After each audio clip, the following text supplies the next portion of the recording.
Good morning again and welcome to our 7th lecture time together discussing Unit 6 Part 2. This is Wednesday, Group 6 of 2020-2023 Critical Thinking and Practical Reasoning class for main campus, first semester. We are going to mop up quickly on what we saw in our Unit 6 Part 1, and then from there, build on to the Part 2. On my screen, you will see that I'm sharing something that is basic to the Unit 6, right after the outline, which we discussed, I believe, extensively in previous sessions. You should remember the main distinction between deduction and induction as two ways or two types of argument, two ways of arguing, two ways of supporting a claim with evidence.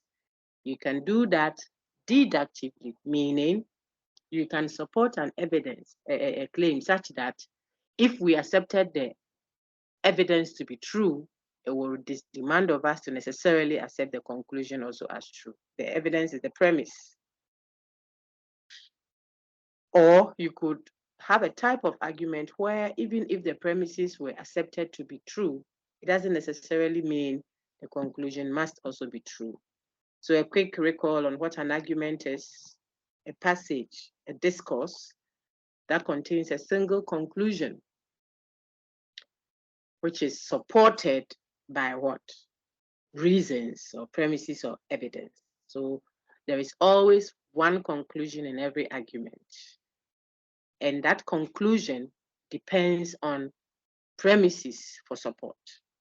So if I say something and I give you the reasons why I'm saying what I say, then I'm arguing. Okay, the argument may be inductively done or deductively done. So some quick reminders. Look at an instance of a deduction is where, of course, a valid deduction is where if the premises were true, look on your screen, please, the conclusion must also be true. All students write exams. Amma is a student. Then, like all students, she will write exams, okay? Or she must write exams. This is saying that if it were true that all students write exams, if Senka, if is a condition, it hasn't said it is actually true or actually false. No, we are checking the validity of the deduction. We are saying if it were true that students write exams, and it was also true that Amma is a student, then it would have to be true that she writes exams. If we try to accept the premises as true, what are the premises? All students write exams and Amma is a student. That's the reason why I'm saying so conclusion. So she writes exams. So the conclusion is she writes exams. What are my evidences? All students write exams and Amma is a student. Now we are saying we want to check that if we were to accept the premises to be true, that all students write exams and that Amma is a student, will it then mean that we must also, or we have already accepted also then that she writes exams? The answer is yes, because watch, all students write exams. Amma is a student. You know something about all students. All students. You don't know about all who write exams, or no. You know about all students. Then your second premise points up an example of a student. So then what you know about all students will apply to her necessarily. So if you accept the two premises up there as true, you will have no other reason than to accept the conclusion also as true. In fact, you have already then accepted the conclusion too, because the conclusion is already a part of the premises. So accepting the premises as true would mean that you have already accepted the conclusion too as true. And that is why if you want to accept the premises as true, but reject the conclusion as false, we will say you are creating a contradiction. There is a tension in what you are saying. It's like you are saying the bachelor has beaten his wife. Now we can't even engage you again. You said the person is a bachelor. Now you say he has beaten his own wife. Then we see there's an absurdity, contradiction, opposite diction, language, opposite language. There will be a tension. What is that tension? When you want to accept the premises of a valid deduction as true. I'm going back to that slide. Look at it. Where is it? Even a better one. Let me scroll to the better one. Still showing exactly. Here is it on your screen now. You want to accept the premises of a good or valid deduction as true. The premises means the evidence, the reasons have helped you. You want to accept it as true, but you don't want to accept the conclusion that that same premise already contains. Then there is a tension. That kind of reasoning is the one we call deduction. So if you have a valid deduction, then the premises is like a pregnant woman. The conclusion is like the baby inside the pregnant woman. If you accept the premises, the pregnant woman, as true, that is, if you bring the woman into your room, say, oh, come in, madam, she will already come with the conclusion, which is the baby, and they will come into your room. Don't now say, oh, I didn't say the baby should come. I say you should come. She's pregnant, fully pregnant. The baby is in her tummy. Accepting her into your room, accepting the premises as true, will already mean that you call the baby alongside. It's like you and your shadow. They come together. That's the nature of a valid deduction. And so we'll study 4 types of such valid patterns where there is a necessary logical relationship between what? Premises and conclusions, such that the premises prove the conclusion. The premises guarantee the conclusion. That means the truth of the premises guarantees the truth of the conclusion. It's not the conclusion that guarantees the premises, so no. It's the premises that guarantee conclusion. Premise is what provides justification for the conclusion. Okay. What I'm saying is the conclusion. Why I'm saying what I'm saying is the premises. So the premises prove or guarantee the truth of the conclusion. So if the premises were true, the same thing being said differently, that's what we are doing now to help you understand. Okay. If you have a valid deduction, that means there could be an invalid deduction. That one will not meet these requirements. But if the deduction is a valid one, then as soon as the premises are taken to be true, granted to be true, assumed to be true, it will require that the conclusion must necessarily be true also, else it will create a contradiction on my screen, see? So it is impossible for a valid deduction to have its premises being true, and yet the conclusion that comes with it being what? False. What is your test? Ask yourself all the time. If you want to tell whether the reasoning is valid or not, ask yourself, if I accepted all the premises given to be true, will it mean that I must also then accept the conclusion? Look at our 2 examples on the screen now. If you say yes to my question, then it was a deduction. If you say no, then it was an induction. So look at the first example. I could accept that all students write exams and accept that Amma is a student. If I did so for the 2 of them, have I then accepted that Amma writes exams? Yes, I have. Because like I explained earlier, all students write exams and Amma too is a student. So what I know of all students will apply also to Amma. What do I know about all students? They write exams. Is it actually true out there? We are not talking about actual truth or actual falsehood. We are saying if it were so, senke yes ha. You know, if we took it to be true, if and there in there, school for natural exams. It might be that not all students write exams. That is not in contention now when we are talking validity. And remember, validity is a label that we give to what? Deductive arguments alone. So it is deductive argument, D for Daniel, deductive argument that we talk of it being valid or non-valid. That is valid or invalid. We don't describe inductive argument as valid or invalid. No. So if you are making your notes now, take note.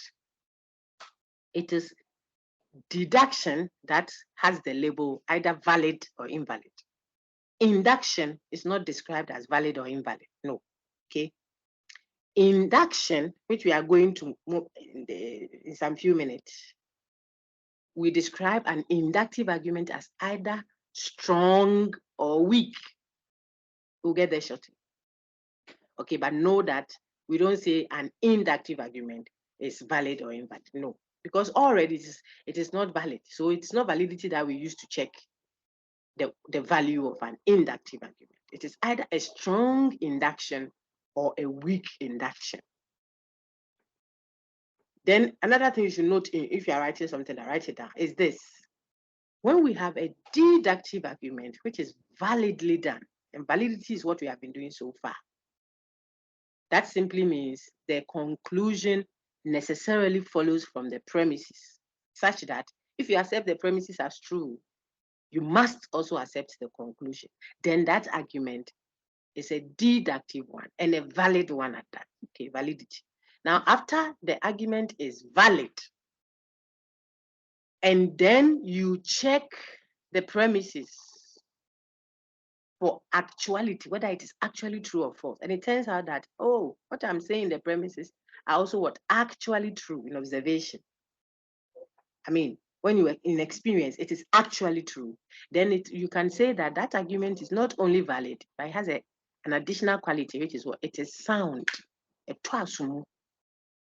So soundness is an additional quality that a deductive argument has. When what? One, it is valid, and all its premises are also actually true out there. Okay, so soundness means valid argument, valid deductive argument plus what? Premises, all premises being what? True. That's soundness. When you have a strong induction, what is strong induction? So let's go first to understand what induction, which we now know already that you don't describe an inductive argument as valid or invalid. No. We rather say it is strong or weak. That one we have put it in our fridge somewhere. Okay. Then two, if it is a strong induction, we are going to learn what makes an induction a strong one. But we have to know first and foremost what an induction is. So listen, when you have a strong induction and all of its premises are actually true out there, we'll say it is cogent. C-O-G-E-N-T, cogent. So what soundness is for deductive argument, cogency is for inductive argument. Okay? What validity is for deductive argument? You can think of what? Strength, strong argument is for induction in that order. Now roll back. Let's come back to where we were. Those were notes that will help you later.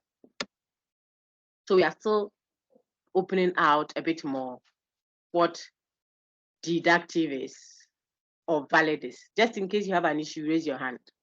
Once in a while, come to your slide, your page, and watch to see if there is a hand up, because I've had to disable the microphones to have a quiet. Osafo Imanu, I've seen your hand.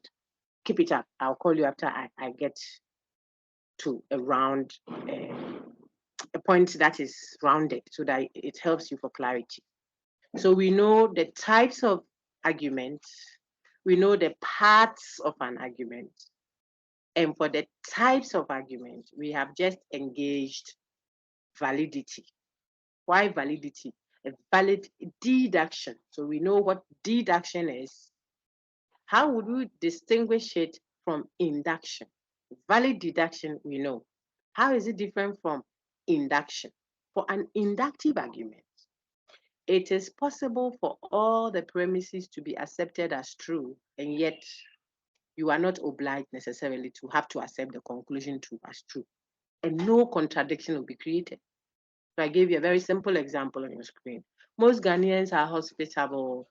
My mother is a Ghanaian, therefore she's hospitable. Even if I accept it to be true that most Ghanaians are hospitable, because it may not be true actually. and I accepted it to be true that my mother is a Ghanaian. My mother may be Ivorian. So it may not be actually true. But suppose that we took it to be true that most Ghanaians are hospitable, and that my mother is a Ghanaian. Must I necessarily also accept that therefore she's hospitable? It doesn't necessarily follow. So this is a conclusion that is induced, IN, O for also. We're inducing it like the way we induce vomiting, just to bring out, say, poison or something. You give the person palm oil or something, you'll feel nauseous. What's the expression? You'll feel like vomiting, then bring it out. They will nauseate and vomit, and then that way the poison comes out. So you are forcing the conclusion out of it. It's not really necessarily part of the premises. That is why this second example on your screen is inductive. And so you can now distinguish deduction from induction. And we have added that when you deduce validly and the premises are all true, in other words, all the premises are true, then that argument is not only valid, but it's also what? Sound. As soon as you say an argument is sound, then it tells us that it is a deductive argument. D for Daniel, it is valid, and then the premises are also what? True. All of them, not just one. That is what deduction is. Now, when you tell us that an argument is inductive, we can test to know whether it is a strong induction or a weak one. We look at the degree of probability, how likely it is. How likely your conclusion is if we were to accept your premises. Look at my language, likelihood, probability, the chances, not certainty. Certainty is a label for what? Deduction. We're talking about probability for induction. But if there's a high degree of probability, granted that we accepted your premises to be true, like the one I have on my screen, most Ghanaians, most are hospitable. My mother is a Ghanaian. There is a high degree, if these two premises were true, most means quite a lot of them, most. Then there is a high chance that my conclusion, therefore, she's hospitable, is true. Probability, not certainty. So this is a strong induction because the chances are high. But I could have said, few Ghanaians are hospitable and my mother is a Ghanaian. So I think she too should be hospitable. The chances by my own premises are less. So that would be what? A weak induction. Now, if you have a strong induction and the premises are all true in actuality, when you observe it is true out there, then it becomes a cogent argument. And that is what I showed you earlier. Now, from what I've said so far, you shouldn't distinguish deduction from induction on my screen now by saying that, deduction moves from general premises to particular conclusion, whilst induction moves from particular premises to general conclusion. Remember, general statement versus particular statement that Jaden helped us remember using the reference class. Don't say that, even the examples Doug gave, the deduction moved from all so and so, I've done so and so. Amma is a student, therefore she writes exam. So it started with a general statement and ended with a particular statement. That's why it is deductive. But as for inductive, it will start from particular premises. Amma is a student and she writes exams. Kofi is a student, he writes exams. Yao is a student, he also wrote exam. Therefore, all students write exam. We'll say even if we accepted all the premises to be true, the conclusion all students write exam doesn't necessarily follow. So it is inductive, correct. Therefore, the person says, this is how you distinguish deduction from induction. We say that is not a correct way of distinguishing the two. This is what I'm looking for, not the earlier slide, this one, the current slide. That is not the correct way to contrast deduction from induction. Why? Because it's not always the case that deduction will move from general premises to particular conclusions. No. Sometimes you can have a deduction, and there isn't even a general statement in the whole set of premises from premises to conclusion. There is no generalization. It's still deductive. For instance, if I said, I think we did that. If we didn't, it's a good time to do it. Or you can play back the other recordings and then add them. But listen, if I said, Nancy is taller than Joy, and Joy is also taller than Hamdia. The names I see on the screen are the ones I use. Nancy is taller than Joy, and Joy is taller than Hamdia. It will follow then that what? Nancy is taller than Hamdia. All the three statements are particular statements. Nancy, Joy, Hamdia. No, all so and so have done. No, every time no, it's not a generalization. But Nancy is taller than Joy. Joy is taller than Hamdia. Means necessarily, if I accept these two as true, it will mean that I've also accepted that Nancy is taller than Hamdia. All three of them are particular statements. Yet the reasoning, the argumentation is a deductive one. How do we know that? If we accepted the two premises as true, we must also then accept the conclusion as true. That is the distinctive feature between deduction and induction, not general to particular or particular to general, which some textbooks have done. It is not an unambiguous way. That one way of distinguishing is ambiguous. There's a problem with it. You can't say men have short hair and women have long hair. That is what you can use to distinguish men from women. It's a false dichotomy because you can have women with short hair, beautifully so, and men with long hair and beautifully so, including those that play football and our own Jesus portrait that we have. Men with long hair. So if you are asked to clearly distinguish deduction from induction, and you say that when we deduce, we move from general to particular premise, general statement to particular conclusion, and vice versa, it will not be a correct way of doing that. And I think it's clear now. Now look at the example we gave earlier. Oh dear. For inductive arguments up here. It says most Ghanaians are hospitable. My mother is a Ghanaian, therefore she's hospitable. This is moving from general premises to particular conclusion. Most Ghanaians is a statistical generalization. You're still referencing Ghanaians of all times, all places. You only qualify that general set by saying that most of them. But the set itself is infinite. So it's moving from a general set to a particular conclusion. And yet the reasoning is inductive. Another example of why that dichotomy is a false one. And so I think that what have we done so far? We have clarified our understanding of deduction versus induction. Deduction if validly done, and induction if it is a strong one. Then we've gone further to show that a higher quality of soundness and cogency can even be attributed to deduction and induction, respectively. Then we've seen some examples. And now we want to add one more. Look on your screen now. Of deduction and induction. But you will notice that the type of deduction, example 4 is a deduction, look on it. The type has changed. I'm not doing Modus Ponens pattern again. Then we will start looking at our valid patterns immediately. Okay. All mangoes are fruits. Same starting point. But this one didn't say, this thing I'm holding is a mango. Therefore, it is a fruit. That was the pattern for the earlier one. Look at it. All students write exams. What did we do next? We said, Amma is a student, so she writes exams. After the universal statement, all students write exams. What did we say next? We said, Amma is a student. We said something about the first part of our universal statement, all students. Next one, Amma is a student. We are going to use that a lot. We're going to use antecedent, consequent, which are the two parts of a conditional statement, to do our deduction and evaluation.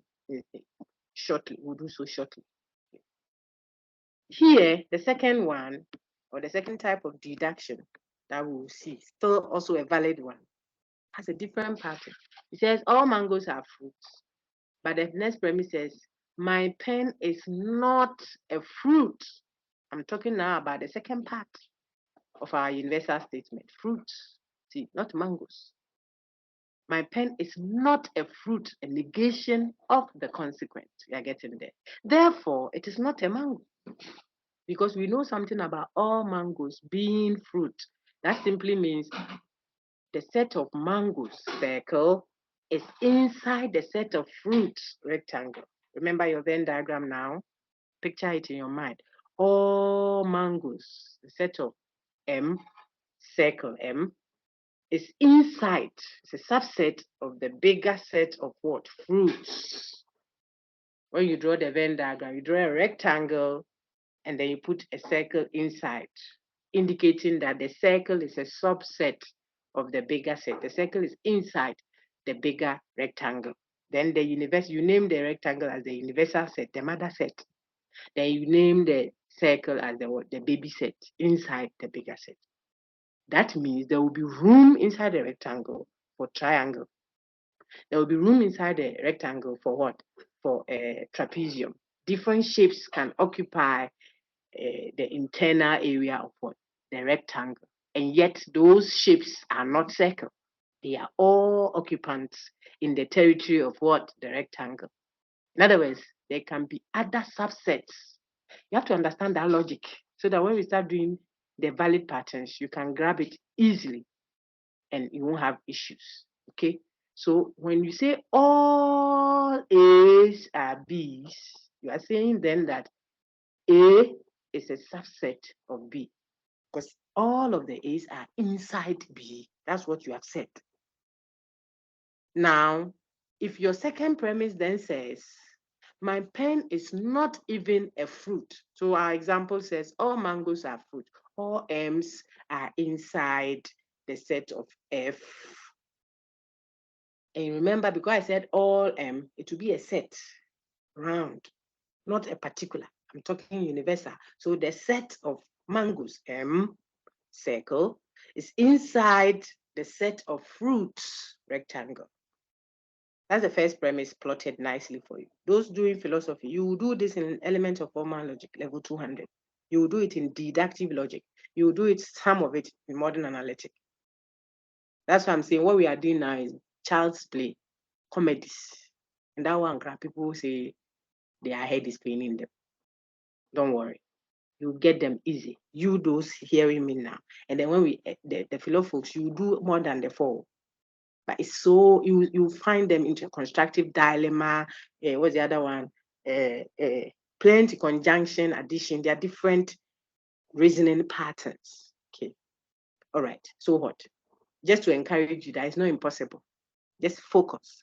So when you plot all M's are F's, meaning all mangoes are fruit, the subset mangoes is inside the bigger set of fruit. Then the second premise, example 4, is what we are doing. It's called Modus tollens. We'll get there. Forget the name and watch the pattern. Later, I'll tell you that this pattern that you are so conversant with, its name is this, and that's all. Okay. So second premise, my pen X, my pen is a particular, it's not a general set. So this is all this I've done, so no, it's a particular statement. That's why we learned particular, general, what I mean. My pen, particular, Kofi, that man. Okay, so my pen is not a fruit. If I want to plot my pen is not a fruit with the variable P, where do I put it? Outside of the rectangle, because I don't want it to be a fruit at all. The rectangle, everything inside represent fruit. And pen is not even in that set. Then my pen will be outside of the rectangle, plotted P outside. As soon as I plot that, what obviously follows? It will follow then that it is not a mango. So the conclusion is not what you put in. The conclusion is what shows. When you plot the premises, the conclusion reveals itself. I told you, like the shadow. When you call the brother in, he comes with a shadow. That is why this is a valid deduction. But look at the method we used. We negated the consequent. So we'll get there. What is the consequent? When I say all mangoes are fruits, we learned last week. And I want to believe that you have engaged the content. So let's go to the slide that has that information for your revision. Understanding that when you have a universal statement, it is actually a conditional statement in disguise. Any question before we move on there? Your group did a lot of that last week, so you are so ready for the substantive matter. I want to take those, there were hands up. Are your concerns clear now? I'm going to allow the mics and take questions, then we'll go back to the content. Peggy Duncan, you can unmute and ask your question now, please.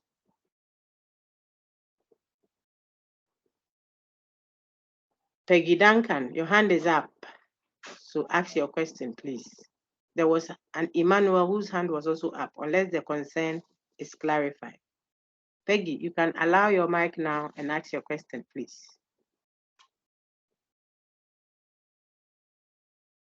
Peggy Duncan, there is no time, please. Is there any other question? Is there any other question? Okay. Tell me what the antecedent of the statement, if you study, then you will pass, is. What is the antecedent of the statement, if you study, then you will pass? Raise up your hand if you have an answer, please. If you study, then you will pass.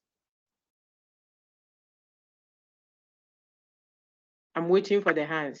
I didn't say unmute your mic. I said, please raise your hand if you have an answer. I've seen some hands. I want more. That's why I'm not calling them yet.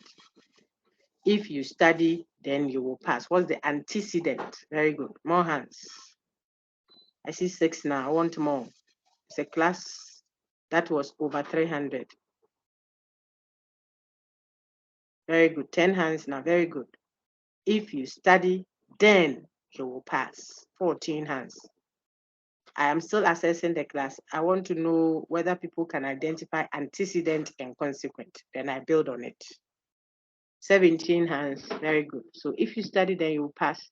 Christabel, please tell me what the antecedent is.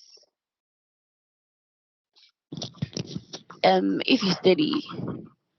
Okay, so you don't add the if, because then it won't be a full statement. Very good. Thank you. So it is you study.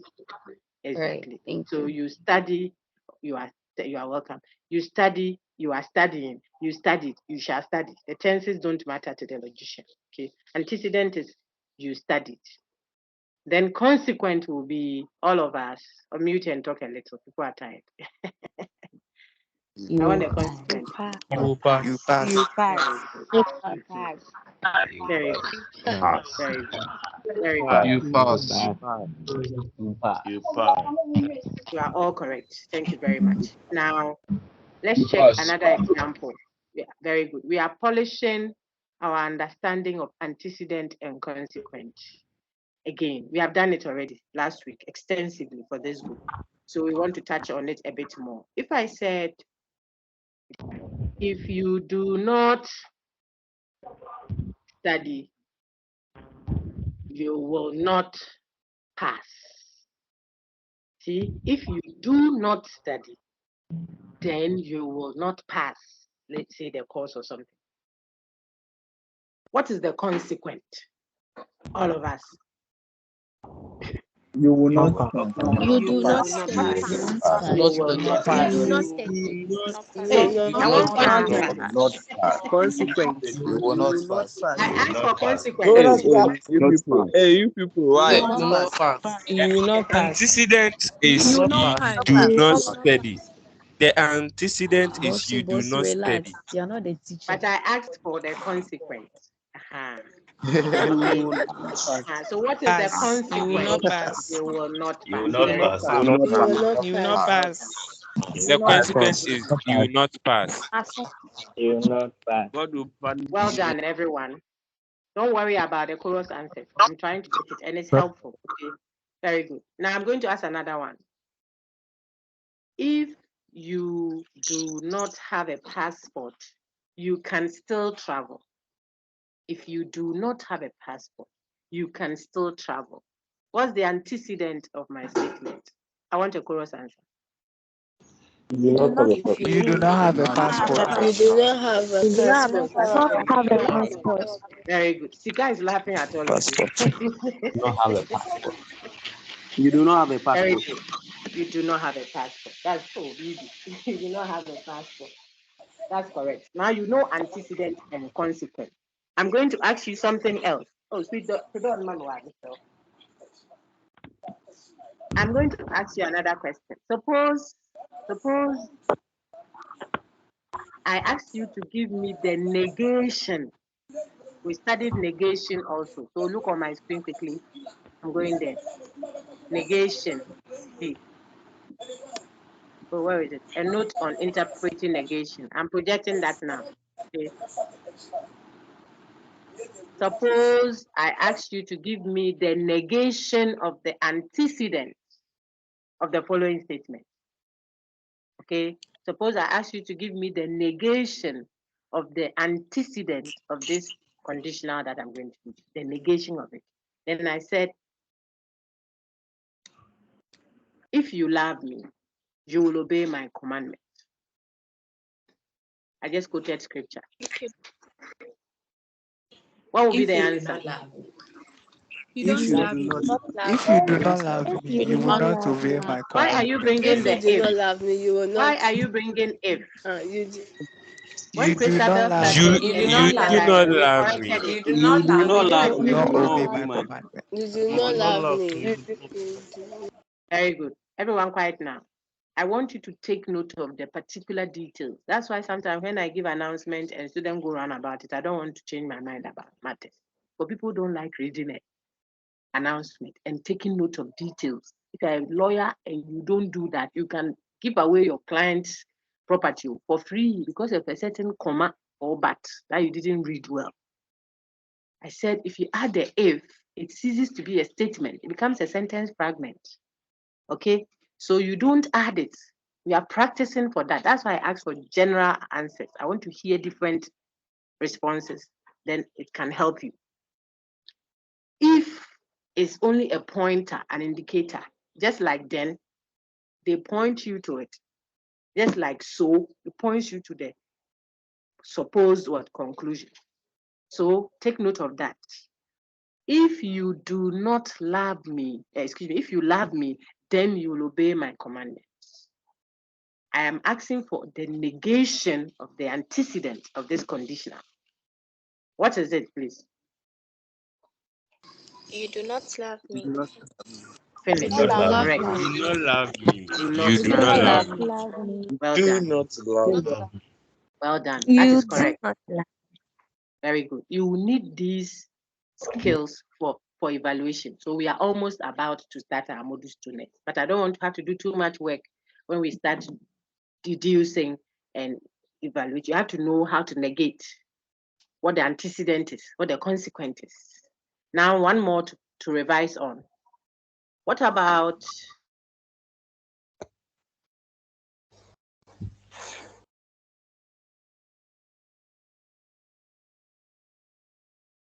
let me say it in a simple way. If you have not paid your fees, then you cannot write the exam. If you have not paid your fees, then you cannot write the exam. That's the given statement. It's a conditional, easily given away. Okay?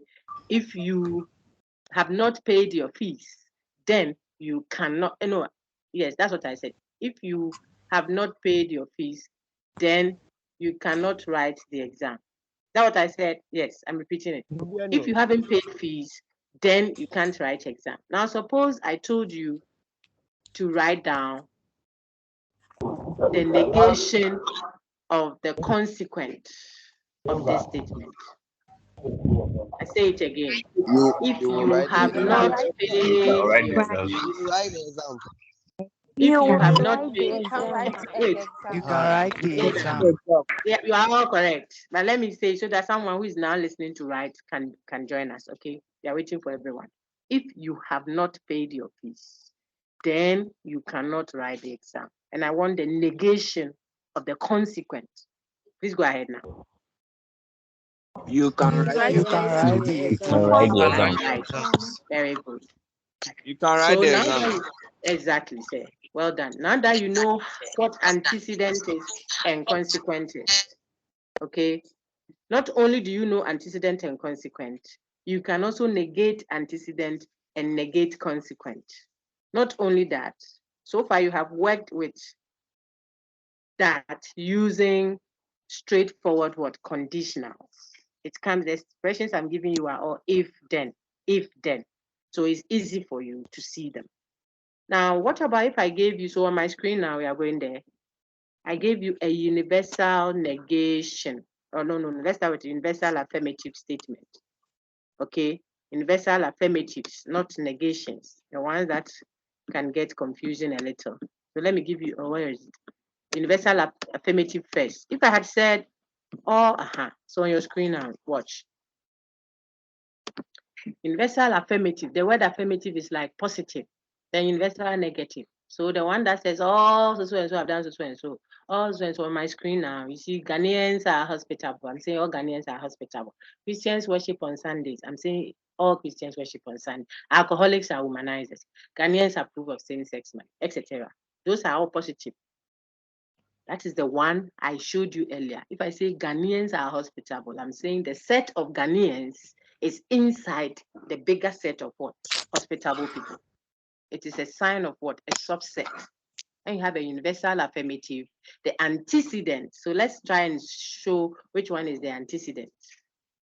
If I say Ghanaians are hospitable and you want you to read as a conditional, last week I showed you that.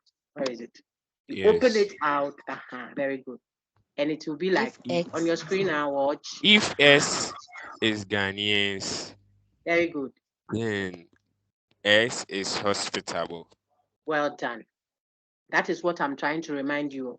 I don't want to rush you too much. So that is it. Just like all men are bullies, is if X is a man, then X is a bully. So what would be the conditional form of Christians worship on Sundays? This is the variable X. If If X S is is Christian, then you S worship on S Sunday. worship on Sundays. Well done. You all got it correct, and I'm very impressed. Well done. Now, so you know how to open or expand a conditional statement, a universal statement into a conditional. Now, what about if it was a universal negation? What we have done so far are universal affirmatives. So you are able to tell your antecedent and your consequent by expanding. And you can do the expansion nicely. So as soon as you write it as an if-then statement, then you can clearly tell, this is my antecedent, X is a Ghanaian. My consequence is X is hospitable. If it is Christians worship on Sundays, you know, X is a Christian, is my antecedent, X worships on Sundays, my consequence, and stuff like that. So well done. But it could also have been a universal negative statement, and that one is not a subset pattern where the antecedent is a subset of the consequent. That is what happens with universal affirmative, what you just did. So Ghanaians are hospitable. The set of Ghanaians will be inside the set of hospitable people. That's the starting point. Then you plot the rest to determine whether it's modus ponens, modus tollens, hypothetical syllogism, etc. Okay, but it could be a universal negative statement. That one is a disjoint set. It's not a subset. One is not inside the other. No. This one, when I say no man is perfect, I'm saying that the set of men is the circle, the set of perfect people is the square, and they don't have any intersection. Those who don't like maths, I'm teaching maths in a very simple way. Some people, when they hear maths, then their phobia comes. The whole thing, oh, when will you finish this thing and go to the logic? It's simple. Draw a circle, name it as the set of men, M. Draw a square, name it as the set of P, perfect people. But don't let them touch each other. No Laodicean church. A little warm, a little cool. No. No intersection. When you have a universal negative, that is what it means. It is disjoint, no connection whatsoever. So one is to the left, the other is to the right. There isn't a middle line where the person is a little square and a little circle. If you got that, then we are on a good grounds. We have done some good work and you see that the valid patterns will come to fingertips easy, no matter how we twist and turn it. Okay. So if I say no man is perfect and you want to expand it, we did it last week. You say if X is a man, I want to find you that quickly. It's Then not X is perfect. not perfect. Well done. Perfect. Well done. Okay, so look on my screen. No man is perfect. If X is a man, then X is not perfect. The no goes into the what? Not perfect. That's why it's disjoint. They don't share anything in common. If X is a man, if X is inside the circle, then X will have nothing to do with what? The square. That is what it means. So if X is a man, then X is not perfect. That's universal negation. Then how will we explain no cat, or how will we expand no cats are mammals? Everybody. The answer is there. X is a cat, then no cat. Then Then X is not Then normal. Oh, this one I'm giving myself away. Now let me take You it up said and dog. ask you, what about if I said no humans have feathers? if X is a If human, X is then a X human, is a then human, X then does he not have does feathers. not have X feathers. doesn't have X has feathers. no feathers. Very good. It has no I'm feathers. happy. I didn't hear X is a human, then X doesn't have feathers. If X is a feathers. human, then Very good. X do If not X have is a woman, feathers. then X do not have feathers. Very good. You are all correct. Bear with people, and some have network that is far away. It takes a while to get to them. That is why it's happening that way. So everyone is doing very well, and it's a good sign. Now, I was going to say that don't be tempted to say, for example, for the example that we have there, like no cat is a dog. Don't interpret that or expand that to mean if X is a dog, then it is not a cat. No, Auntie Adwa. That is not what this statement means. Example 2 here. If I say no cat is a dog, I am telling you something that I know about cats. Cat is the antecedent. I'm saying that if it is a cat, then it is not a dog. I didn't say if it is a dog, then it is not a cat. They are not the same. You won't see it when we use expressions like this, which have subject matter. You will understand it when we use variables to create the set. If I say all politicians are corrupt, my lady, that's a universal affirmative statement. Or better still, if I say all alcoholics, let's use that, something that is not too sensitive. All alcoholics are womanizers. I haven't said all womanizers are alcoholics. They're not the same. Who said, one is antecedent, the other is consequent. What I am saying is on my screen now, if I know anyone who is an alcoholic, then I can say that that person is a womanizer. It's That's a what I'm saying. One womanizer. is a substance. I haven't said that anytime you meet a womanizer, it means that that womanizer is an alcoholic. They are not the same. If I say all mangoes are fruits, there we go. I haven't said all fruits are mangoes. They're not the same. I think that is clear now. And that's the logic behind modus ponens, modus tollens. That's why they are all modus. You can't say, so there we go. Let's start with our evaluations. You have all the working tools. You'll be an expert in the valid patterns. Amen. I think we made a note on syllogism. So you know that all the 4 valid patterns we are going to engage are syllogisms, 2 premises leading to a conclusion. One conclusion. Exactly. In a deduction. It has to be a deduction. If you have 2 premises leading to a conclusion and the reasoning is inductive, that's not a syllogism. So that my example that said most women like blah, blah, blah. Most women are hospitable. My mother is a woman, therefore she's hospitable. It's 3 steps, but it's not a syllogism because it's not even deductive. Okay. Right. So we can move on now to modus ponens. Oh, dear Lord, help my people understand this and be able to teach others to do well. Amen. Osafo Emmanuel, you have raised your hand again. Osafo, Madam, ask your please. question. Yes, My go ahead. question is, so does a valid deductive argument follows a pattern? Yes, all of them do. We are getting there. All valid Okay. patterns, all valid deductions. It can either be a modus ponens pattern, that's what we are going to do, or a modus tollens pattern, or a hypothetical syllogism pattern, or disjunctive syllogism pattern. Only 4 are the ones you are doing. The fellow people, I say you do about 21, and you will know them fingertips like that. Constructive dilemma, whatever,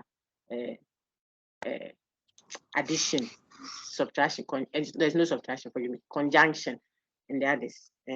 So don't worry, you do only 4 pairs. The labels that I've just mentioned are showing you the patterns, the specific patterns that logicians have identified. Okay, so we are going to do those. Modus ponens. It's a valid pattern. It's not a fallacy. It's a correct pattern.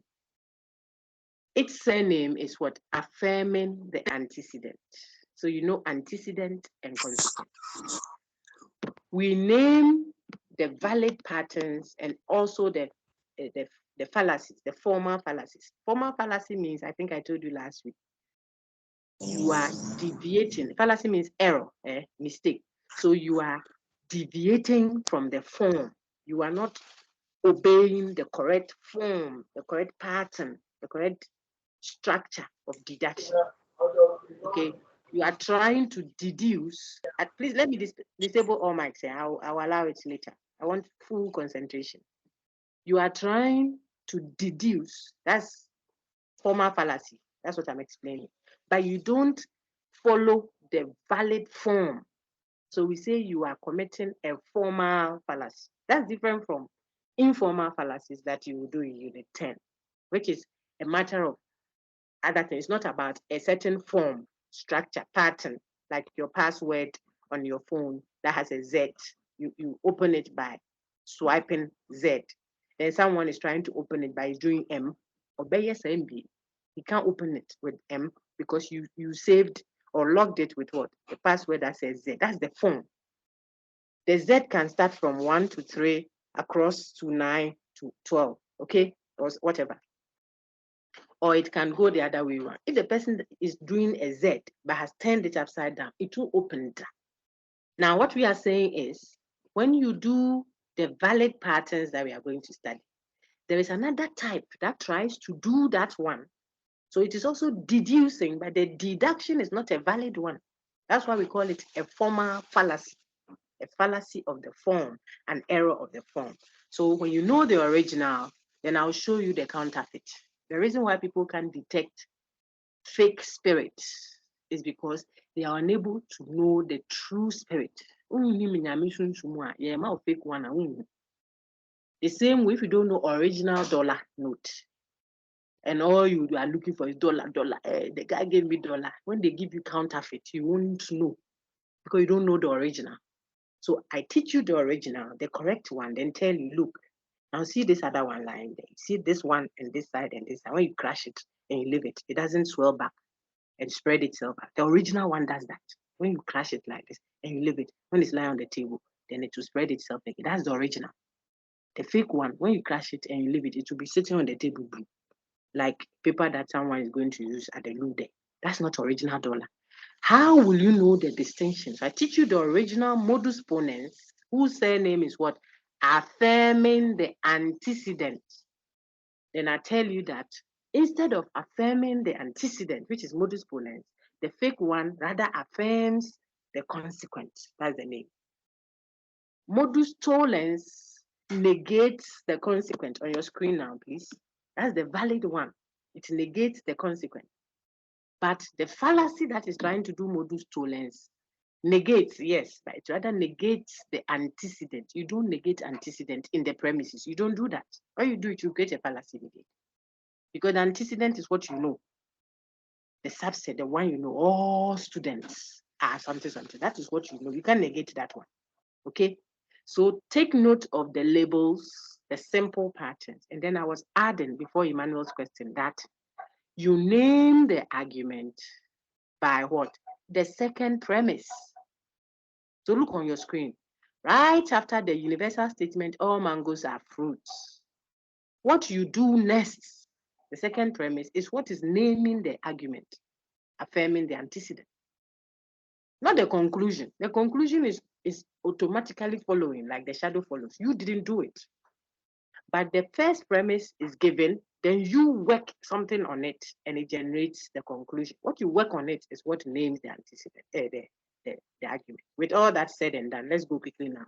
So what is modus ponens pattern? Simple. When you are given a universal statement, all mangoes are fruit, for example, very simple.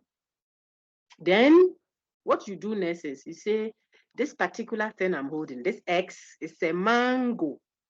What are you doing? You are picking the antecedent. We have learned that all mangoes are fruits. When you expand it, it says if X is a mango, then X is a fruit.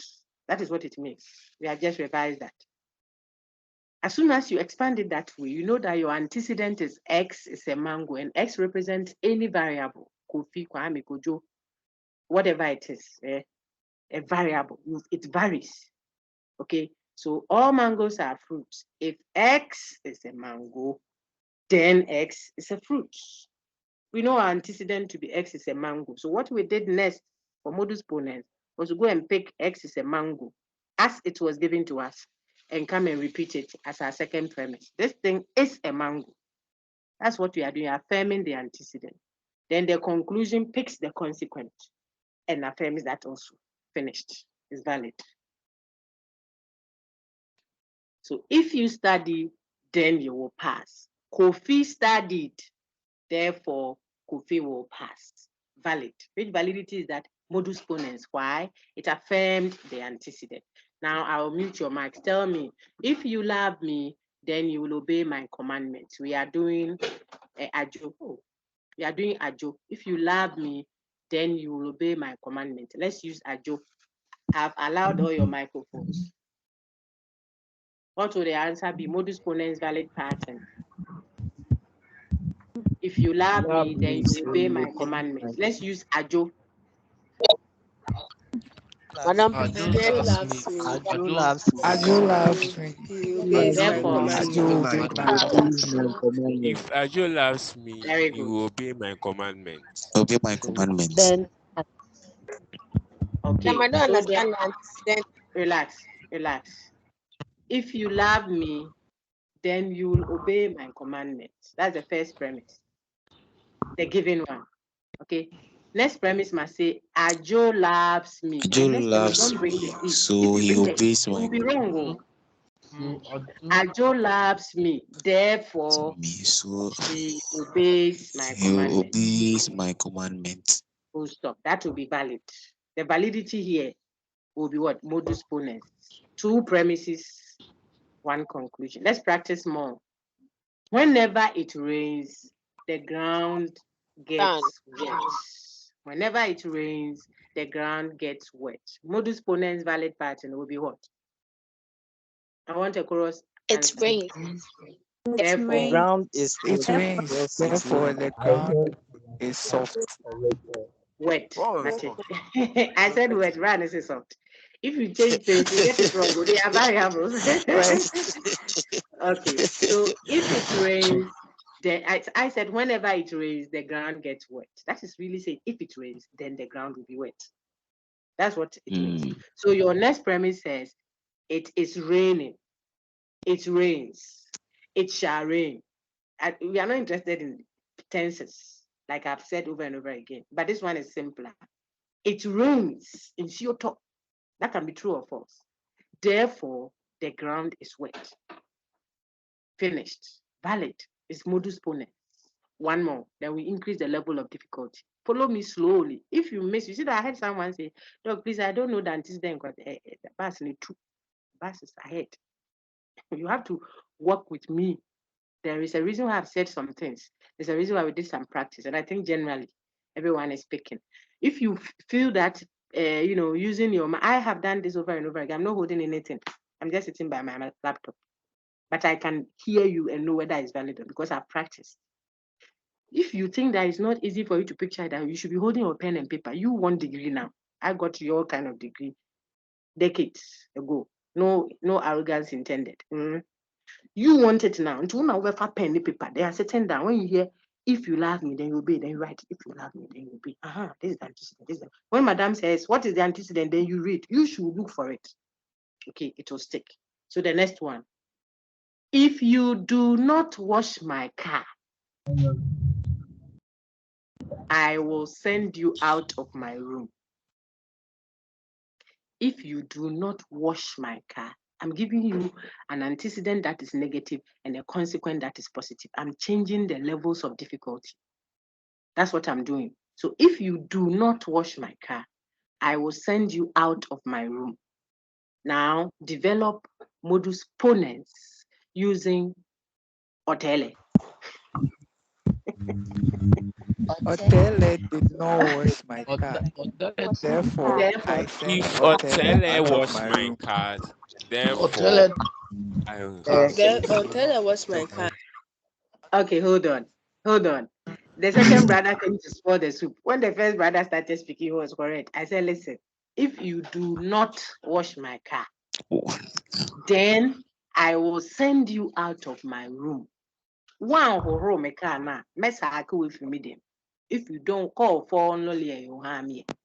Mashrebu yenchwem. Kejenchwem you said that. And me car na mama mesa. If you don't wash my car, I will send you out of my room. Now use Otele and develop modus ponens.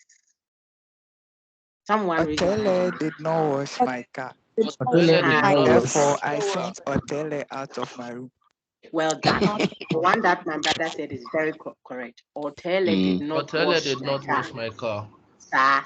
So Therefore, I sent him out of my I room. will This did not, that's very good. That's the answer. This did not that my friend talked about. The not is not a not that my friend introduced.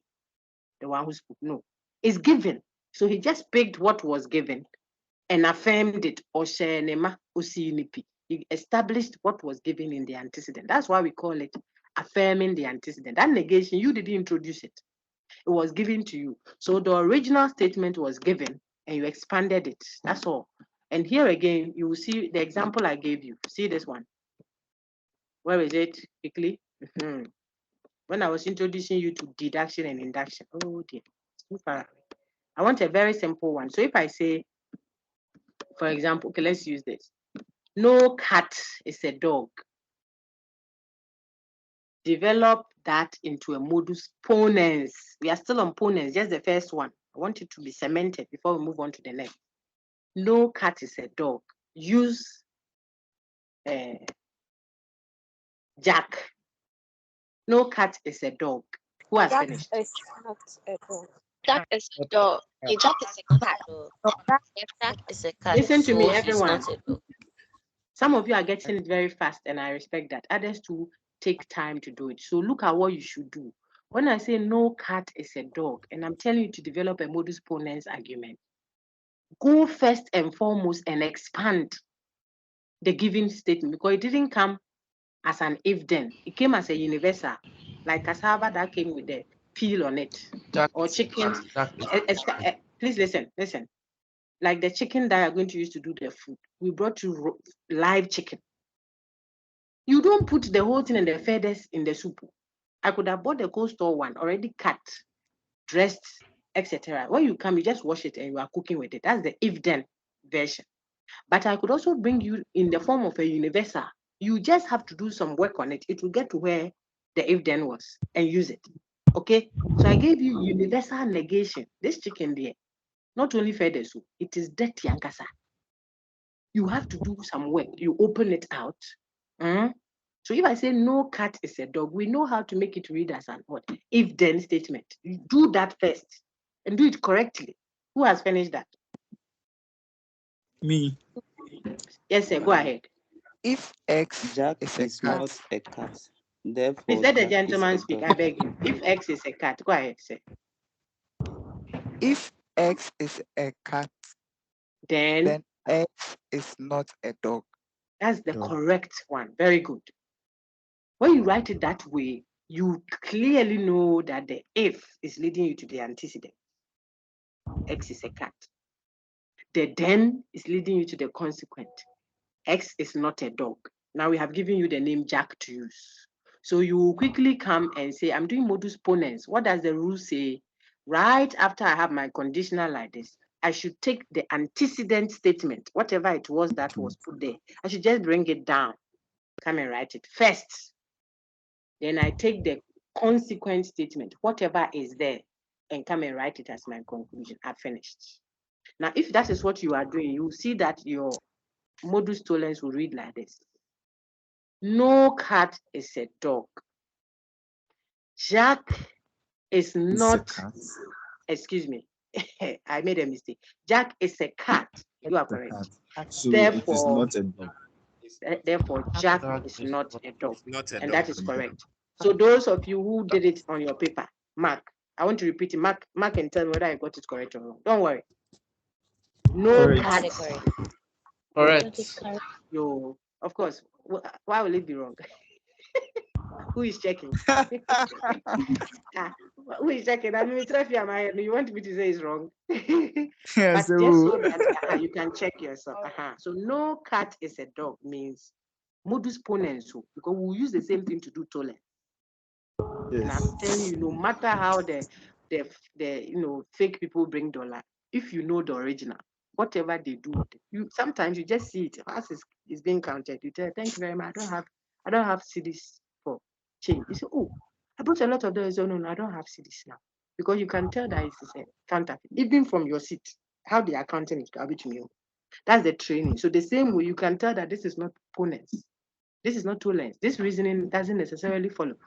And it was just the statement, maybe the State of the Nation's address or something. The person spoke 2 seconds and he has continued, he's going. But you heard it and immediately, or his parliament, you're engaging.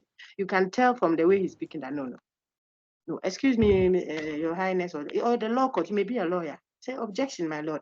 My client, you are able to, it's a skill of evaluation and examination. The thing can pass through your face like that. Okay, it's a skill. So that's what we are working at together, slowly but steadily. What did I say? As soon as you hear the expression, open it out in your mind. So one more, then we are good. This is a little difficult than the straight one, but it's still modus ponens. So last one. If you do not have a passport, you can still travel. We have already seen it. If you do not have a passport, you can still travel. Let's use that diplomat to create a modus ponens valid pattern. If you do not have a passport, you can still travel. Raise up your hand now because people have to mop up nicely. Isaac Boache. Very good. If you do not have a passport, you can still travel. We are using the variable that diplomat.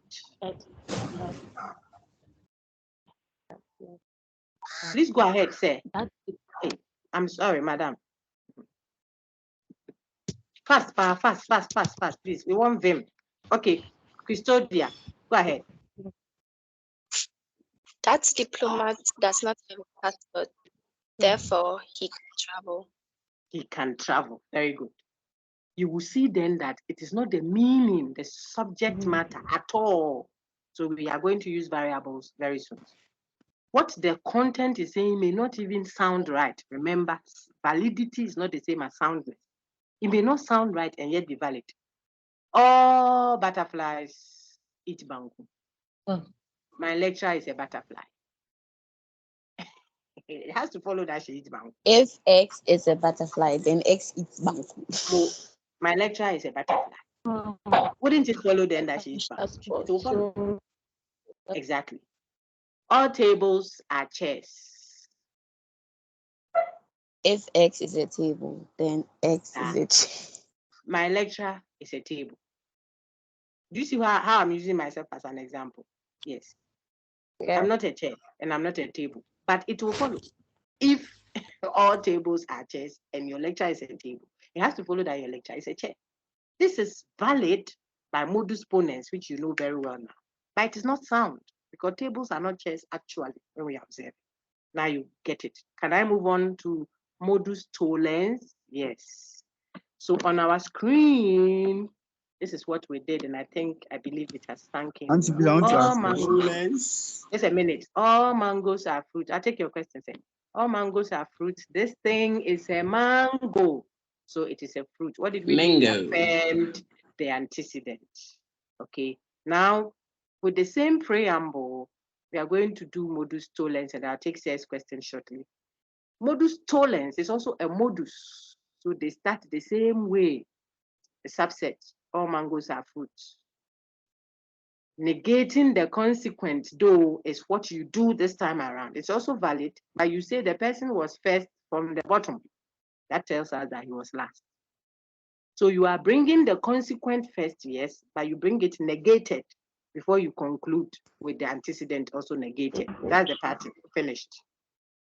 I already explained the logic of that for you. If I say all mangoes are fruits, all mangoes are inside the set of fruits. This particular thing is not even a fruit, not in the mother set.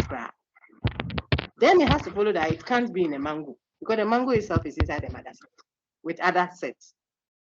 As for this X, it is not even in the mother set. There's outside there. So it is not a fruit, it is not a consequent. Then it has to follow that it is not the antecedent. That's the logic behind modus tollens. Simple. So let's practice. If you study, then you will pass. The same examples, you see, if it is Ponens that I wanted to do, I'll say Kofi studied, therefore Kofi passed, modus ponens. But now I want us to do modus tollens. What do we say? If you study, then you will pass. Kofi did not pass one passing, so he did not study. Yes, we are just looking at the logic. I'm not saying that it is true out there, because people don't study and they pass because they got up, or maybe the lecture is their church or something. There are 1,001 reasons why people will pass. So that is not what we are looking at. We are looking at the language. If it were true that if you study, then you will pass, and it was also true that Kofi did not pass there, then we have good grounds to accept then that he did not study. That's what we are doing. The logic of it, the language, the form, the pattern, which Emmanuel asked after. That's what we are doing. So tolerance, if you love me, then you will obey my commandments. Ajo did not obey my commandments. So Ajo does not love me. Modus tollens, that's what we've done. You can now do this one. Whenever it rains, the ground gets wet. When you finish, raise your hand, please. I'll lower all the hands so that the new hands will be clear to me. Okay. Whenever it rains, the ground gets wet. I just lowered every hand. So if you want to respond, raise it. Very good. Clement, Connor, go ahead. We are doing modus tollens now. Yeah. The ground does not get wet because it does not rain. Very good. The ground does not get wet, so it does not rain. The ground is not wet, so it has not rained. They are all correct. What is important is Clement negated the consequent first, right after the conditional. He negated the consequent and then concluded by negating the antecedent. You see how you are doing the work? That is modus tollens. Now let's increase the level of difficulty a little. How? By making one side, the antecedent may be negative, the consequent positive. So let's say if you do not have a passport, you can still travel. If you do not have a passport, you can still travel. Let's use that diplomat. Now we are not doing Ponens, so we are doing tollens. If you do not have a passport, you can still travel. I want to lower all the hands again, forgive me. And then raise your hand if you want to respond. Let's take Tony now. We are using that diplomat. Tony, go ahead. I do not have a passport, therefore I can travel. Is Tony correct? Yes or no? No. No. No. I didn't say it. I didn't say it. So let's hear your thoughts. I'll repeat it. Look at the pattern yourself. Don't worry, everyone. So the expression was, if you do not have a passport, you can still travel. If antecedent, then consequent. We are doing Tolen. Tolen says not consequent, therefore not antecedent. We understand that if the original is negative, the negation of it will be positive. And if the original is positive, the negation of it will be negative. We have gone through all that. So apply about 4 levels of what? Knowledge to answer this question. Oh dear. If you do not have a passport, you can still travel. Dennis Bagre. Dennis, forgive me, I don't want to crucify your surname. Dennis, go ahead.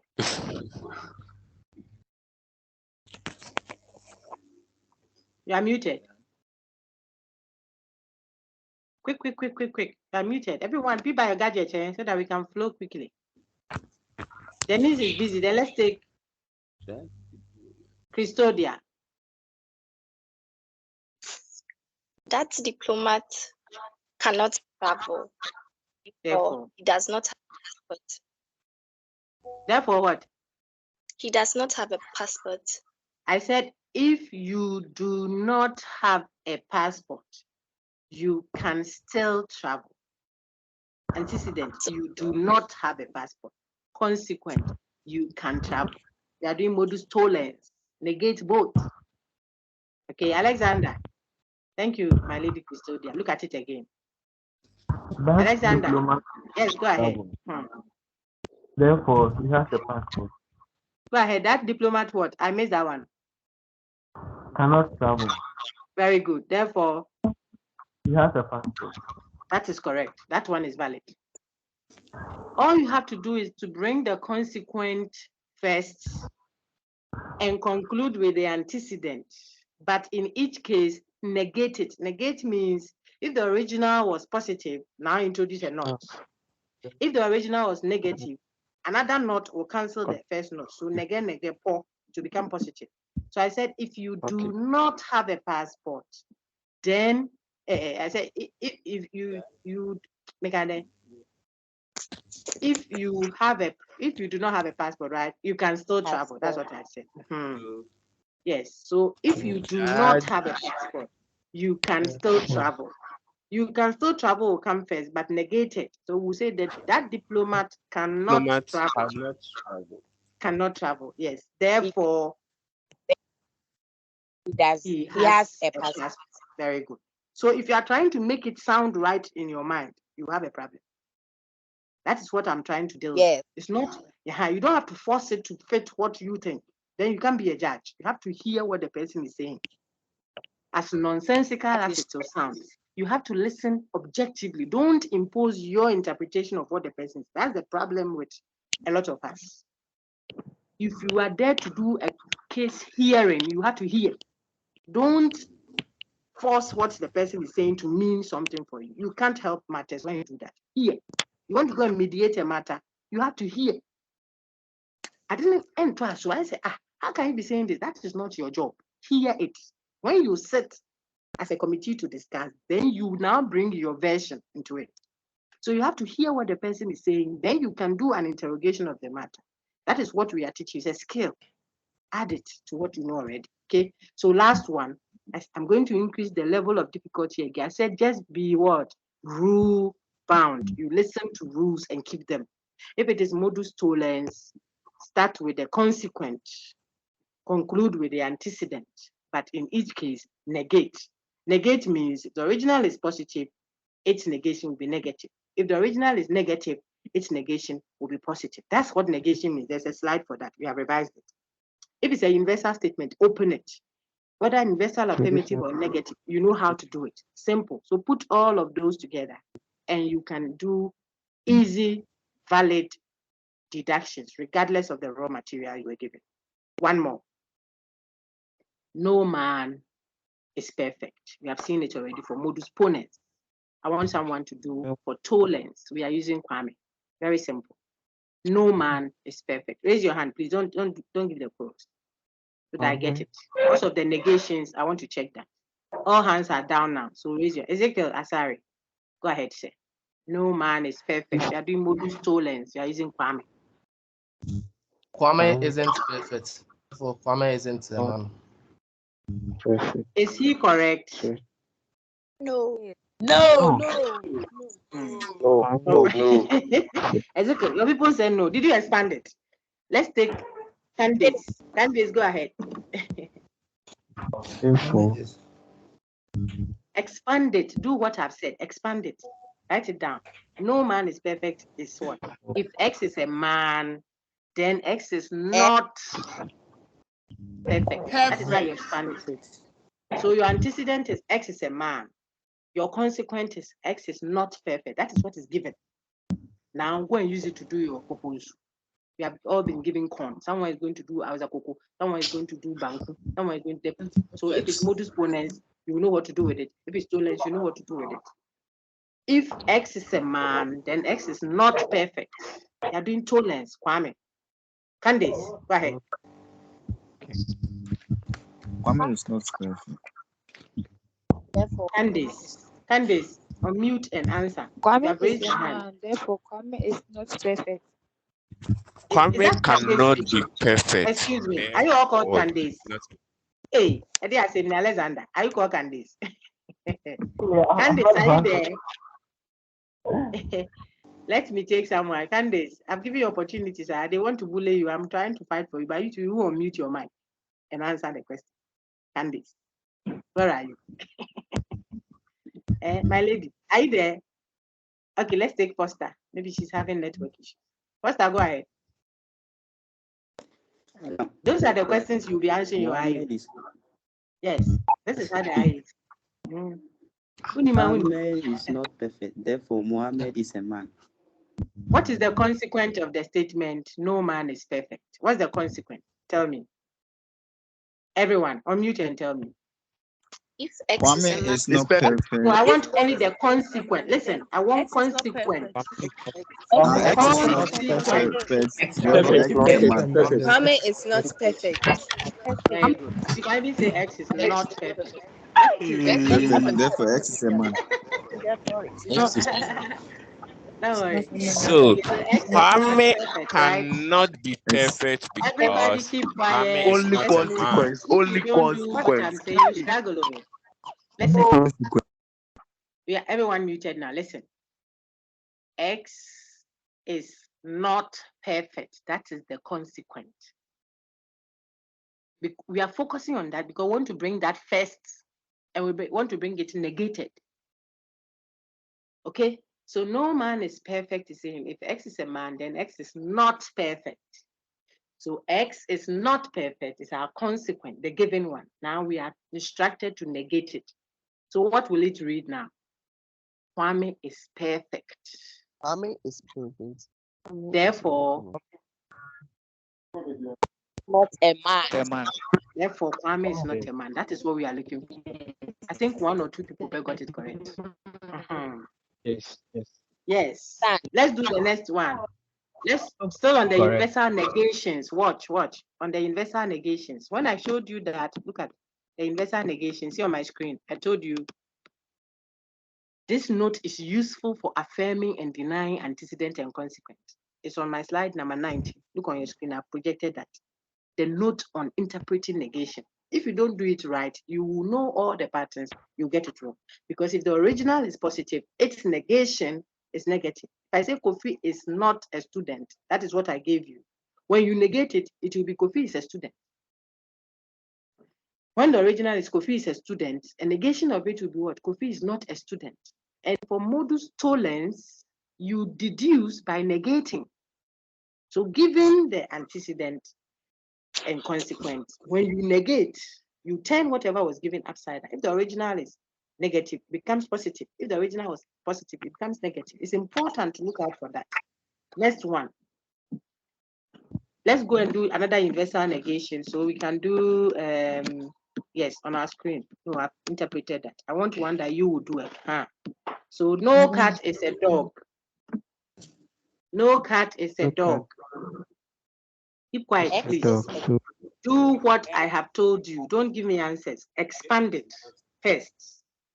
and know your antecedent and consequence. Patiently do it. It's practice.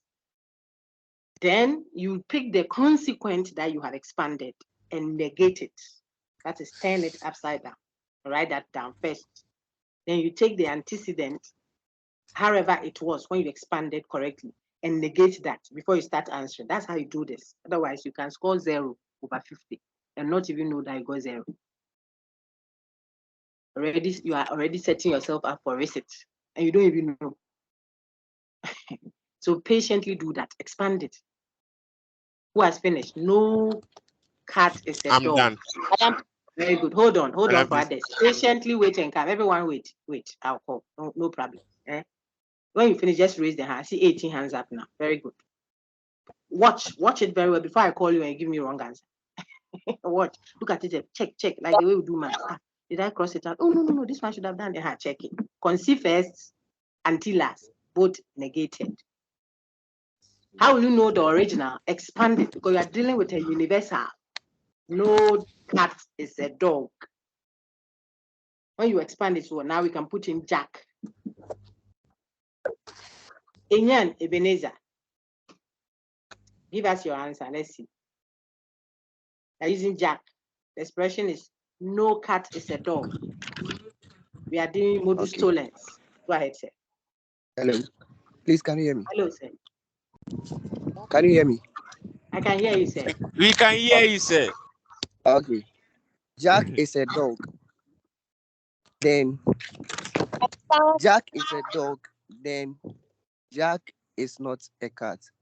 Correct. Well done. That is correct. Thank you. Thank So no cat is a dog. Jack is a dog. Therefore, Jack is not a cat.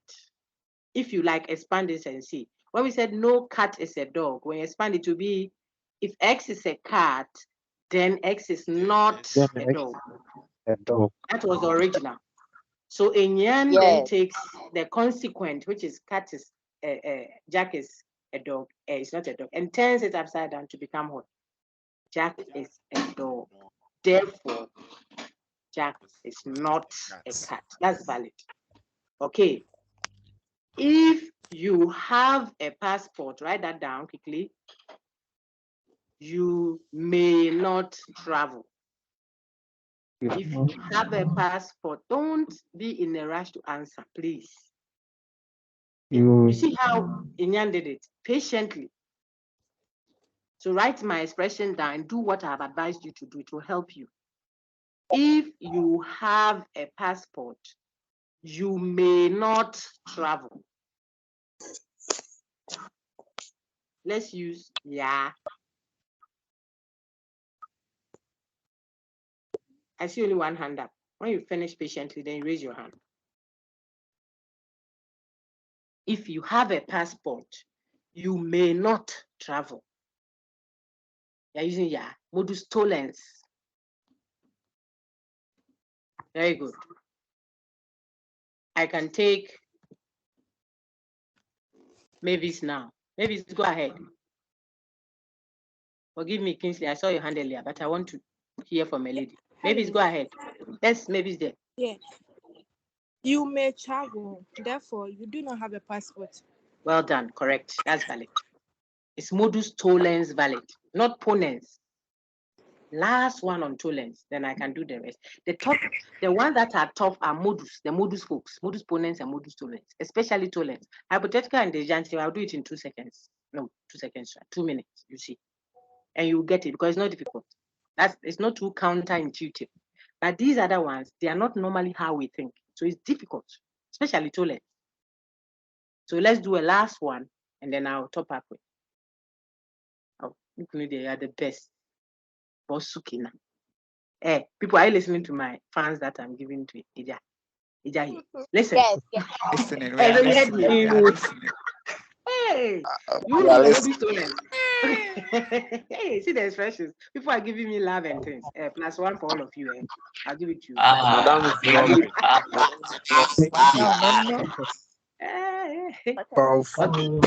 vibing. If you love your husband, then you'll be a happy woman. Do tolerance for me and let me see. Hurry up. If you love your husband, then you'll be a happy woman. Who has finished? Miss Nancy. If you are not a happy woman, then Hey, you do guys. not have a husband. What mean your age? Please don't add the age, eh? Who has finished? You are not a happy woman, Very therefore you good. do not have a husband. Perfect. Bravo. Plus one. That is the answer. So you bring your consequent first, then you end with the antecedent or negate. Very good. That's impressive. Well done. Now we are going to do the third type of valid part. You will see though, let me point out something quickly. When we did the Modus Ponens, please keep quiet and watch. I almost forgot to tell you the counterfeit. Watch. Please watch. Everyone, listen, okay? Now, see, when we did Modus Ponens, the one that is straightforward, all mangoes are fruit. This thing is a mango, so it is a fruit. We say that is valid. It affirms the antecedent, the second premise. Watch. Someone will go and say, all mangoes are fruit. This thing is a fruit. Watch on your screen. Is the consequent the person is affirming. So he wants to say, therefore, you should say it is a mango. Hey, and there you are. That one won't follow necessarily. All mangoes are fruit doesn't prevent all bananas also from being fruit. They are all in that big set, but different. All men are human beings doesn't mean women too can't be human beings. So the set of men will be inside the human being set. And inside that same big set of human beings, there can also be women there. So if you tell me all men are human beings, this person is a man, excuse me, it's a human being. Therefore, we should say it's a man who have a problem. I'm just using several examples to show you that you cannot affirm the what? The consequent. What are we using to name it? The premise, the second premise, not the conclusion. So all mangoes are fruits. If you go and say next, this thing is a fruit. So we should conclude, therefore, that it is a mango. That will not be valid. It is that fallacy that is trying to do modus ponens, but doesn't do it well. So we call it the fallacy of what? Affirming the consequent. Fallacy of affirming the consequent. You don't affirm the consequent. You affirm the antecedent. Now we just did modus tollens. I've disabled your mics, so you hear me clearly. Now look at modus tollens. We said it's I haven't. Wait. Modus tollens, we have learned, should be what? Negate the consequent in that second premise there. You should negate the consequent. Then it will be valid. When you negate the consequent, it will lead you to a negation of the antecedent also. Then it will be valid. Now, someone would rather go and negate the antecedent. So say all mangoes are fruits. This thing is not a mango. The person will say it's not a mango. You see that we are negating the antecedent. All mangoes are fruit. Then you say this thing is not a mango. Not a mango means it is outside the circle. That circle is in the Venn diagram. Okay. But outside the circle doesn't mean it can't still be in the big set. It can still be in the rectangle, but outside of the circle. So it may not be a mango, yes, but it could be a banana, which is still a fruit. So if you say this thing is not a mango, so you are concluding that therefore it is not a fruit, we say it's a fallacy, formal fallacy. You are trying to do negations, modus tollens, but you don't do it well. So what is the name of that one? We call it the fallacy of negating the antecedent. I finished. Don't tell me modus tollens fallacy. There will be an option like that. It's wrong. Modus tollens is not a fallacy. It has a name. The fallacy of affirming the consequent, the fallacy of negating the antecedent, and then now we are moving to the correct, another valid pattern, and I'll show you its fallacy. This one I'll do it in 2 minutes because it's not difficult. Which valid pattern is this? The one we call hypothetical syllogism. Look at it. All the three statements, the two premises and the one conclusion are all universals. All these are that All that are that. Therefore, all these are that. Universal. And you know, universals can also be evidence conditionals. Okay. So if this, then that. Second premise, if this, then that. Third premise, third conclusion, if this, then that. That is the pattern. So already it gives you a clue. Hypothetical syllogism is universal, even conclusion is universal. Modus ponens and tollens were not like that. It's only the first one that is universal. The rest are particulars. What is the pattern for hypothetical? All mangoes are fruits. Then you take the fruit and say all fruits are also something else, edible. Then it means all mangoes are edible. Finished. That's the pattern. All A's are B's. The B is a consequent here. Now you take the B, which is a consequent here, and start another one. All B's, right, has become an antecedent in the next premise. You see, all B's are also C's. Then it will mean that all A's are C's. C's. That's hypothetical syllogism. All politicians are corrupt. All corrupt people will go to heaven. Then it means all politicians will go to heaven. Hypothetical syllogism. Hypothetical syllogism. You know definitely that this is valid but not sound. Corrupt people in heaven, maybe all politicians are not corrupt. No. Why? Not all. Okay. So it is not sound, but it is valid by hypothetical syllogism. Whenever it rains, the ground gets wet. If the ground gets wet, we will have plenty harvests. Therefore, when it rains, we'll have plenty harvests. Hypothetical. No stress at all. It's so straightforward. What you shouldn't say is this: the fallacy of hypothetical syllogism. It is called false hypothetical syllogism. This is it. When you say all A's are B's, then you leave the B there and go and take all C's are also B's. So you are saying that A leads you to B and C also leads you to B. They all have a common consequence. Therefore, you are concluding that A's are C's. We will have a problem with you. That's a parallel. It wasn't a Z. The pattern is not Z. It was parallel. They were all converging at one point. So you conclude that therefore they are the same. Politicians are book long. Lecturers are also book long. Therefore, politicians are lecturers. That's a false hypothetical syllogism. Priests go to the club and armed robbers also go to the club. Therefore, priests are armed robbers, for example. Don't look at the fact, oh, man, but priests are not armed. No, that's not what we are saying. It's not whether it's actually true or false. So use variables. A's are B's.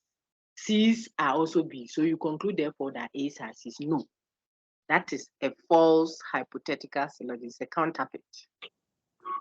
If you got that, we have killed hypothetical. I know the anything. It's not difficult to cry, straightforward, and not counterintuitive.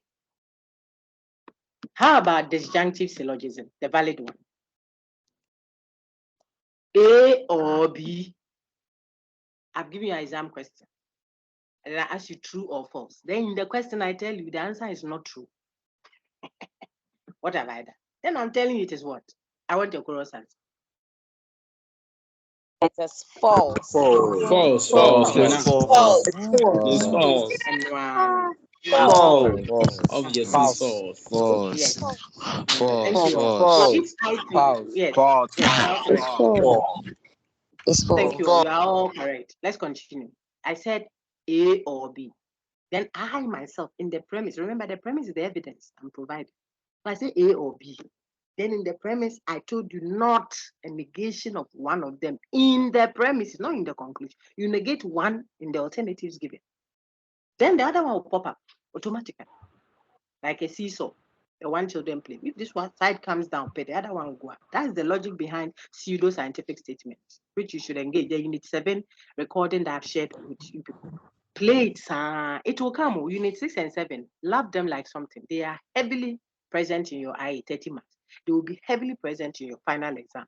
Final exam is only on Unit 6, 7, 9, 10. Excuse me. Am I correct? Yes. Unit 6, 7, 9, 10. That's all that your 50% will focus on. Your 30% I will focus on all the units till Unit 6 and 7. But Unit 6 and 7 will be prominent. So that is the reasoning. So it is both in the IA and the final exam. 80%. 30 plus 50 is 80. They are all coming from, not all, heavily dependent on your Unit 6 and 7. That's why I don't want too many excuses. So there's a recorded link I put there at your, I think I sent even an email announcement to the whole site, all groups, so that people know our group, the lecturer didn't say this one, and when he said he didn't do, no excuse. It's there, everyone, go and take it and play. I think it's the previous year one. Then, so I'm saying don't listen to the administrative instructions. This is week, this and that one is not. Listen to the content on Unit 7 that was delivered there. It will help you. I'm saying that you will see pseudo-scientific when you engage Unit 7. It is coming from expressions like this one that I have just showed you. Which expressions? The one that pretends what? To be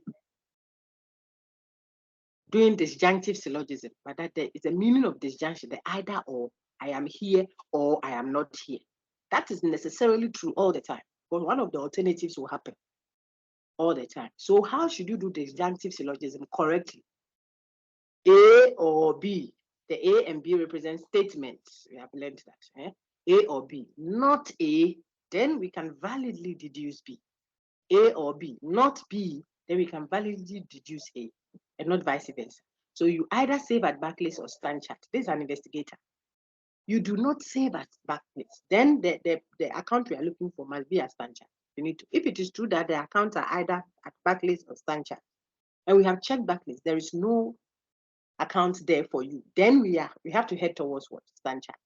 By what? Disjunctive syllogism deduction. And on that note, we are done. These are the formal fallacies that I showed you. Affirming the consequent. Look at it. This one, denying or negating the antecedent. The person says all x's are y. Then the next thing says this thing is not an x, denying the antecedent. So we should say it is not an a. Why? It can be outside of x and still be within the y. So when we take it out of x, it doesn't necessarily mean it will be out of y. Necessarily? No. It can still be within the y, which is the mother set. I explained all that already. False hypothetical, they converge at y. Look on your screen, all x's are y, all z's are also y. So you want to conclude therefore that all x are z. That's a false hypothetical. It's a counterfeit that is pretending to be like the original. So I put them side by side. I didn't do the ones that are not in the textbook to worry you. Like there is no false disjunctive syllogism. It's not in your text, but there is a false disjunctive syllogism where instead of denying one alternative to lead to the affirmation of the other, you rather affirm one and say so it can't be the other one. It's not in your text, so I don't want to worry. But a lot of people will do it. You will see inclusive sense, exclusive sense. If I say A or B, A has happened, therefore I want to conclude not B.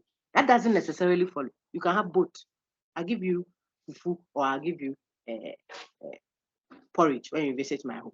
I can give you the fufu, then later, because it stayed later, I still add the porridge. I said A or B, but I could give you both. There's an inclusive sense. So you don't say because one has happened, you conclude therefore not the other. That will be invalid. All this explanation, don't worry your head over it. Just tell yourself if it's disjunctive syllogism, it's A or B. Next premise must negate one of the others, one of them, and then you can now conclude validly the other one, and then you are good. Okay, so the patterns are there, the correct one to your right, the false one to your left. And we talked about soundness already. Look on your screen. Valid plus true premises will lead to soundness. Cogency and what have you are all not in the book. We just touch on it to show you. Voila. Now take note. I could give you, because deductions are, listen, because deductions are valid and it's a pattern, I could give you the premise and the conclusion, and you should be able to show me the hidden premise that was taken out. Okay? So those are the things you should look out for. I can tell you all mangoes are fruits. Therefore, this thing is not a mango. What is the hidden premise? I've allowed your mics. All mangoes are fruits. Therefore, this thing is not a mango. What's the hidden premise? I want Kuros answer. This thing is not a mango. This is what I said. All mangoes are fruits. I left the second premise for you to fill in. Then I said, therefore, this thing is not a mango. What is the hidden premise? Thing is not This really thing a fruit. is not a fruit. This thing is not a fruit. By what pattern did you arrive at this hidden premise? The modus tollens. Is it Timothy or Paul? Modus. Is it Modus Timothy or Modus Paul? Modus tollens. Modus I say, is it Timothy or Paul? Now, Modus balance. I can't hear. Which one? Is it is it Modus Ponens or Modus Tollens? Paul or Timothy? Modus tollens. Modus Is it Timothy or Paul? People, I can't hear. People, the balance. I can't hear. Timothy. John. Timothy. I said John. Timothy for tollens and then Ponens there Paul, so that I can know. Okay. Is it Timothy or Paul? Is it people can say it? It's Timothy. Timothy. Well done. It's Modus Timothy. So you see what you just did? It's like magic. It's like magic. You have just a premise and a conclusion. You have just a premise and a conclusion, but you are able to introduce the hidden premise. This is what we call an enthymeme. You see it in your text. Enthymeme. ENTHY meme. MEME. What is it? It is a type of deduction where you have suppressed, you have intentionally hidden what? One of the premises. So that what? So that by the pattern itself, you can fish it out. So I can give you the pattern, and then because you know the valid pattern, you will tell that, oh, this is the path that led to this conclusion. Okay. It can be modus ponens, tollens, hypothetical. Suppose I said all mangoes are fruits. Therefore, all mangoes are nutritious. What is the hidden premise? All mangoes are fruit. Therefore, all mangoes are nutritious. What's the hidden premise? Philippa. This is a mango. This is a mango. Hypothetical. What's the hidden premise first? All mangoes are fruits, therefore all mangoes are nutritious. What is the hidden premise? All This mangoes are nutritious. all mangoes are nutritious. Okay, I think it's fair because we are wrapping up. It's fair to hear from All one person at a fruits are time at this nutritious. stage. Okay, all mangoes are fruits. Then conclusion. Therefore, all mangoes are nutritious. What is the hidden premise? Let's hear Richard Pencil. All mangoes are fruits. Therefore, all mangoes are nutritious. What's the hidden premise? Fruits are nutritious. Very good. Simple. All fruits are nutritious. That's the hidden premise. How did we know it? By what? Hypothetical syllogism. I think we've done a good job, covered everything. You know enthymemes, you know syllogisms, you know your valid patterns and the fake ones, the formal fallacies. You know why they are formal fallacies. You can explain the correct way of deducing deduction from induction and why and how to interpret negation, universal negations. You know that soundness is not necessarily cogency. You know why validity may not necessarily reference or be referring toward soundness. You know how to interpret conditionals or use universals and expand them into conditionals. You know antecedent and consequent. You know the inversal affirmative and inversal negatives. You can determine which statement is general and which one is particular, and even which type of generalization it is. You are so good. You are so fine. You know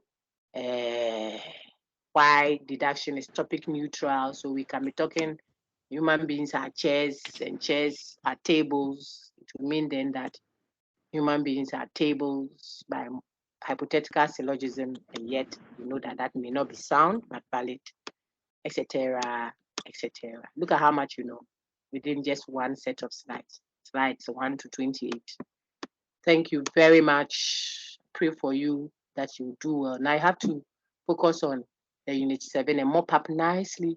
Unit 1, 2, 3, 5, 6, 7, and you will do fine. I'll take questions, but let me end the recording. Any questions? I see Chris. I want to, Christodia. giving me a lot of hearts and claps, and it feels good. Appreciate that. We are ending. Now it's flowing like water. Maybe his heart has come in too. Appreciate all that. Thank you. Are there any questions? Let me lower the 5 hands up now and then take questions if there are. Then I'll end. There's some few questions that people may still have. Okay, so Gideon Kwame, your hand is up. Let us end the recording and take your questions. Okay. Thank you. Yeah. Have a wonderful day. Go ahead, sir.